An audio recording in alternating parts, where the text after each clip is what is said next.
Your husband drove to 3 stores last night, just for pickles, a very specific brand of pickles. He didn't question it. You didn't fully either. The craving hit like a command, not a request. Your body had a real reason for all of it, not a quirky pregnancy reason, an actual ancient scientific reason. Nobody tells you that part. Pregnancy cravings aren't the funny side story everyone treats them as. Most people spend 9 months laughing at them. Some spend 9 months Googling whether they're losing their minds entirely. The answer is always far more interesting than either option. Here's what happens when you actually understand them. That midnight pickle run was completely scientifically justified. The simplest explanation for cravings is also the most ignored. Your body knows when something critical is running low. Not in a gentle, polite way, in a loud, relentless, I will not stop way. Iron deficiency is the clearest example science has found. When your iron drops below a certain threshold, strange things begin happening. You start craving ice. Not water, not a smoothie. Actual ice by the cup, obsessively, without a clue why. Your partner watches you crunch your fourth full cup. They are saying nothing but thinking absolutely everything. This has a medical name. It's called pica. Pica is the compulsive craving for non-nutritive substances. Ice is the most common form reported during pregnancy. But pica gets genuinely strange when you look further back in history. Women across centuries have reported craving chalk, clay, and pencil erasers, not because they lost their judgment, because their body was identifying the closest available solution. Every one of those substances contained minerals that deficient bodies urgently needed. Researchers confirmed this pattern across multiple independent studies. Women in West Africa have consumed specific pregnancy clay for countless generations. Scientists examined that clay and found calcium and iron inside it. Your ancestors didn't read nutrition labels. They listened to their bodies instead. And those bodies were remarkably well informed. The craving was never the irrational part. It was always the solution. Now consider which part of your brain is actually running this. The limbic system. The oldest, most dramatic region you own. This area predates language, logic, and reasonable decision-making entirely. It does not weigh options or make pros and cons lists. It wants, and it communicates that want with extraordinary force. Here is where this gets genuinely surprising. The same brain region lights up in every addiction study ever run. Alcohol, sugar, nicotine, same exact neurological address. Pregnancy cravings produce nearly the same signature in brain scans. So when resisting feels physically, truly impossible right now, that assessment is accurate. You are not being dramatic. The mechanism behind addiction is literally driving your craving. Your pregnancy borrowed the strongest motivational system in your entire brain, not to punish you, because the stakes demanded the most powerful tool available. A developing human needed nutrients, and urgently. Your brain was not leaving that to willpower. Willpower is, evolutionarily speaking, a recent and deeply unreliable invention. The limbic system has been solving survival problems for millions of years. So your brain made a completely rational decision on your behalf. It chose the system that actually works every time. The urgency, the drive, the feeling of being taken over, all of it intentional. Every single bit of it was by design. Here is something that permanently changes how you think about dinner. Your baby has been tasting your food, not metaphorically, not symbolically, literally, directly, for real, through the amniotic fluid they have been living in this whole time. Every flavor molecule from your meals crosses into that fluid fast.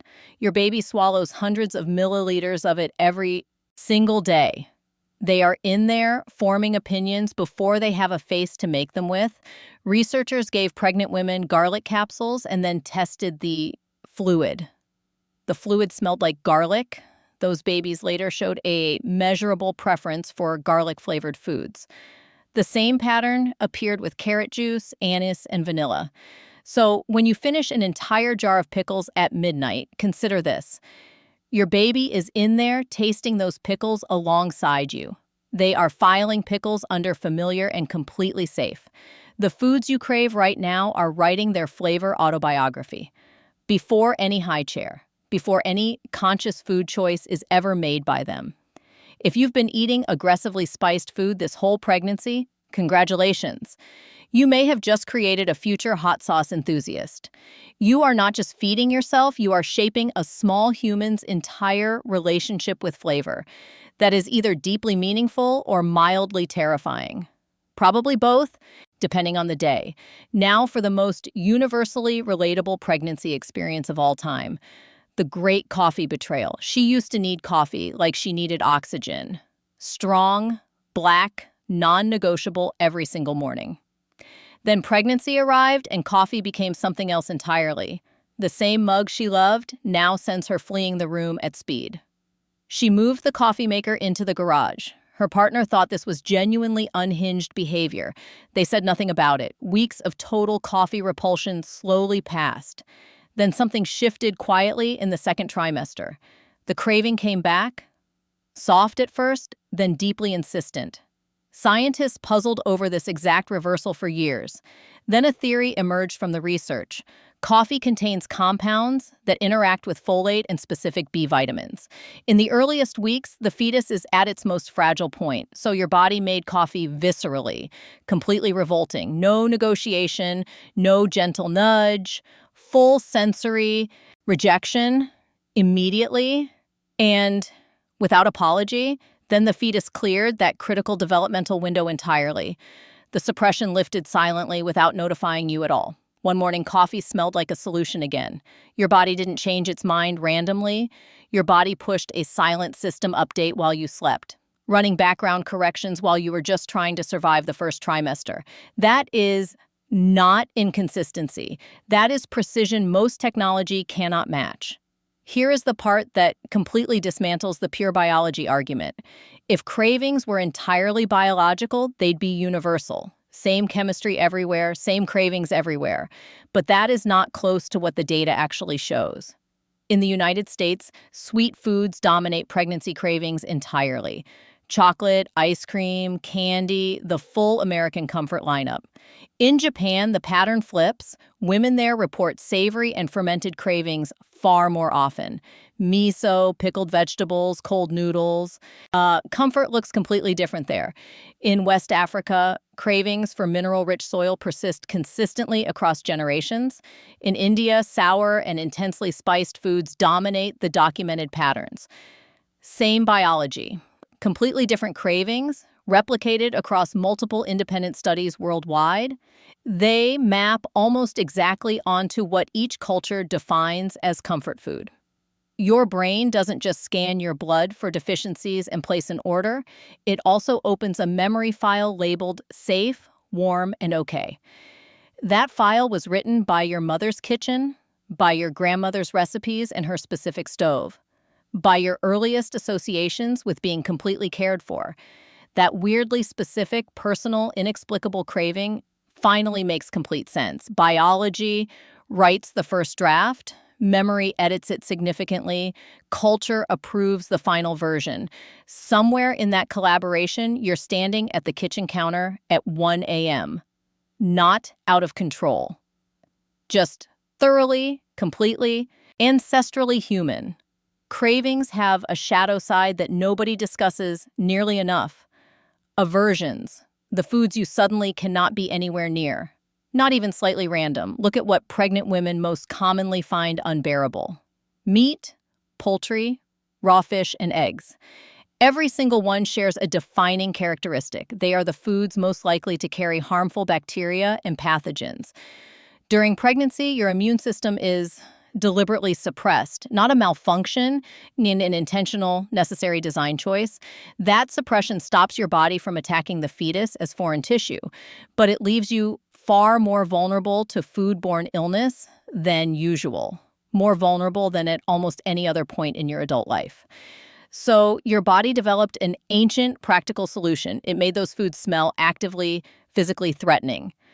Not just unappealing, Wrong in a way you cannot reason past. Your partner is eating leftover chicken in the next room. You have already relocated to a completely different floor. This is your immune system outsourcing security work to your nose, and the nose is doing an exceptional, ruthless job of it. The craving and the aversion are not opposites. They are two coordinated departments inside the same operation. One holds the door open for what your body needs, the other slams it shut on everything potentially dangerous. Both running simultaneously, both getting it right entirely without your input. There is one final layer that connects body and emotional state. Stress cravings during pregnancy are not about weak willpower. They are a documented, replicated finding in developmental psychology. Pregnant women under sustained stress report significantly more intense cravings. Not just more frequent, more overwhelming, more urgent, harder to resist. When cortisol rises, cravings for sweet and high-fat foods rise right alongside it. This is not a character flaw. This is a neurobiological response measured in actual labs. Think about what pregnancy genuinely demands from a body every single day. Every system is running harder than it ever has before. Hormones are completely rewriting the operating system from the inside out. Organs are physically shifting to accommodate a new human being. Sleep becomes something rationed like a scarce resource. Emotions arrive uninvited at completely unreasonable hours of the night. And through all of that, the body is still expected to function normally, so it reaches for the most accessible available source of relief. Comfort food triggers a brief, real, measurable serotonin lift. Dopamine spikes briefly and then settles gently back down. The body gets a few minutes of genuine chemical calm. Standing at the open refrigerator at 2 a.m., completely lost. Listen to that. That is not weakness dressed as a craving. That is exhaustion asking for one single moment of relief. Your body has been managing something enormous for months without stopping. It is asking, very reasonably, to be taken care of. In a season this demanding, that is completely allowed. You're not failing at self-control tonight. You're succeeding at honesty about what you genuinely need. So here's where you land after all of this. Your cravings are not random, irrational, or something to apologize for. They are a multi-department operation running with remarkable precision. One team scans your blood for deficiencies around the clock. Another activates your most powerful motivational circuits to make sure you respond.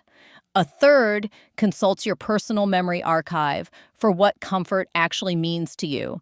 And then there's the fourth team, the one that surprises everyone. It takes direct requests from the small person currently living inside you. That small person already has opinions forming. They have already been tasting your world in there. What they taste right now is shaping who they will become later. Your midnight runs, your bizarre aversions, your total food reversals, all data. All of it is communication without a single word. You have been in a conversation this entire time. Sometimes that conversation looked like driving to 3 stores for a specific pickle brand. Sometimes it was fleeing the smell of chicken from an entirely different floor. Sometimes it was the kitchen floor at 1 a.m. eating something completely inexplicable. All of it was the conversation. All of it was your body doing its full job. And here is the punchline that makes all of it worth it. Your body was right the entire time. It just never had words to explain itself to you. Turns out it never needed them.